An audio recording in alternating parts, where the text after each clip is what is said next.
Good day everyone, I am Sophia Malyari And I'm Rachel Elko and we're going to discuss about the angle of elevation. So here we have prepared find the height of a hot air balloon which is directly above a nikahat if the angle of elevation of Carabao 62 meters away from the nikahat is 15 degrees. So dito, may ginawa muna po tayong illustration. And para maumpisahan natin ang pag-solve, kailangan natin gumamit ng buksa. So, ang una natin given ay B, which is 62 meters. ay ang next given natin ay Angle A. which is 15 degrees. So, Ang hinahanap natin ngayon ay ang height ng hot air balloon mula dun sa nikahat.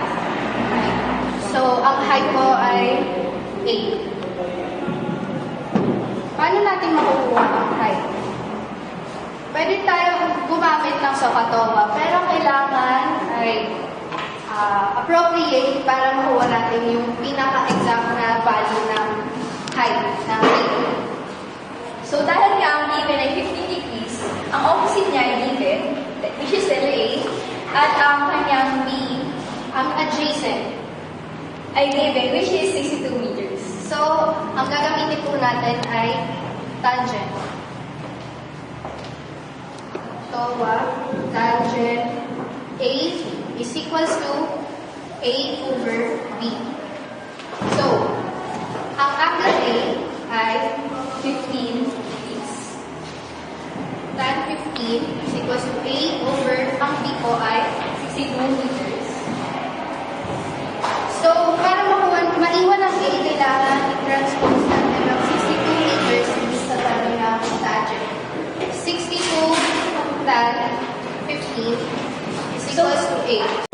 Pero pwede rin naman tayong gumamit ng calculator. So, ang gagawin natin ay hanapin muna natin ang tan 15. And then, i-multiply natin yung 62. So, ang magiging sagot ay 16.61 meters. A would be equal to 16.61 meters. So, ang height ng hot air balloon ay 16.61 meters. Ganyan lang po ang paggawa ng height. Thank you.